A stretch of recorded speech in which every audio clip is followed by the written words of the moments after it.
ऐं ह्लीं श्रीं त्रिपुर सुंदरिये नमः।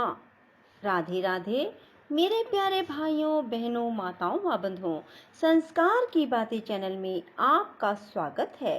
बंधुओं, आज आषाढ़ मास के गुप्त नवरात्रि के तीसरे दिन मैं आपको सुनाने जा रही हूँ 10 महाविद्याओं में तीसरे दिन पूजा की जाने वाली महाविद्या त्रिपुर सुंदरी की कथा।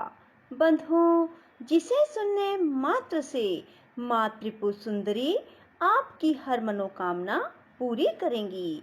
बंधुओं, माँ त्रिपुर सुंदरी अनुपम सौंदर्य वाली, भक्तों को अभय प्रदान करने वाली, यौवन युक्त और 3 लोकों में विराजमान है और उन्हें कई नामों से जाना जाता है। इन्हें राजराजेश्वरी, बाला, ललिता, मीनाक्षी, कामाक्षी, शताक्षी, कामेश्वरी कहा जाता है। अपनी सुंदरता और मोहकता से देवासुर संग्राम में असुरों को मां ने वश में कर लिया था। कहते हैं त्रिपुर सुंदरी की आराधना करने वाले भक्तों को लौकिक और पारलौकिक शक्तियां प्राप्त होती है। देवी पुराण में माता की बहुत सी शक्तियों के बारे में बात की गई है। ये सिर्फ तंत्र साधना के लिए ही नहीं बल्कि सुंदर रूप के लिए भी विख्यात जानी जाती हैं।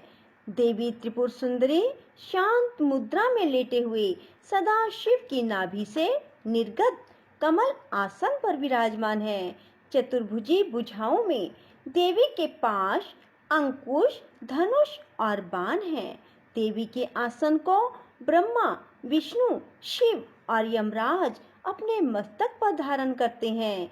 देवी 3 नेत्रों से युक्त और मस्तक पर अर्धचंद्र धारण करती हैं। देवी त्रिपुर सुंदरी अपने भक्तों की हर प्रकार की मनोकामना को पूरी करती हैं, उनकी हर विपत्ति को दूर करती हैं और उन्हें अभय प्रदान करती हैं। कहा जाता है देवी त्रिपुर सुंदरी की पूजा करने से आत्मिक बल, यश और कीर्ति की प्राप्ति होती है। पौराणिक कथाओं के अनुसार देवी त्रिपुर सुंदरी की उत्पत्ति का रहस्य सती वियोग के पश्चात भगवान शिव सर्वदा ध्यान मगन रहते थे। उन्होंने अपने संपूर्ण कर्म का परित्याग कर दिया था, जिसके कारण तीनों लोकों के संचालन में व्याधि उत्पन्न हो रही थी। उधर तारकासुर ने ब्रह्मा जी से वर प्राप्त किया कि उसकी मृत्यु शिव के पुत्र द्वारा ही होगी। समस्त देवताओं ने भगवान शिव को ध्यान से जगाने के लिए कामदेव और उनकी पत्नी रति देवी को कैलाश भेजा। कामदेव ने कुसुम सर नामक मोहिनी बाण से भगवान शिव पर प्रहार किया।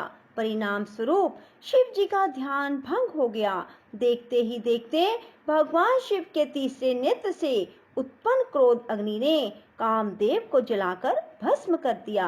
कामदेव की पत्नी रति द्वारा अत्यंत दारुण विलाप करने पर भगवान शिव ने कामदेव को पुनः द्वापर युग में भगवान कृष्ण के पुत्र रूप में जन्म धारण करने का वरदान दिया और वहां से अंतर्ध्यान हो गए। सभी देवताओं और रति के जाने के पश्चात भगवान शिव के एक गण द्वारा कामदेव के भस्म से मूर्ति निर्मित की गई और उस निर्मित मूर्ति से एक पुरुष पैदा हुआ। उस पुरुष ने भगवान शिव की स्तुति की। इस प्रकार भगवान शिव द्वारा उस पुरुष का नाम भांड रखा गया। शिव के क्रोध से उत्पन्न होने के कारण भांड तमोगुण संपन्न था और वह धीरे धीरे तीनों लोकों पर भयंकर उत्पात मचाने लगा। देवराज इंद्र के राज्य के समान ही भंडासुर ने स्वर्ग जैसे राज्य का निर्माण किया तथा राज करने लगा। तदंतर भंडासुर ने स्वर्ग लोक पर आक्रमण कर देवराज इंद्र और स्वर्ग राज्य को चारों ओर से घेर लिया। भयभीत इंद्र नारद मुनि की शरण में गए और इस समस्या के निवारण का उपाय पूछा। देव ऋषि नारद ने आद्य शक्ति की यथाविधि अपने रक्त और मांस से आराधना करने का परामर्श दिया। देवराज इंद्र ने देवी की आराधना की और देवी ने त्रिपुर सुंदरी स्वरूप से प्रकट हो भंडासुर का वध कर देवराज पर कृपा की और समस्त देवताओं को भय मुक्त किया। बंधुओं,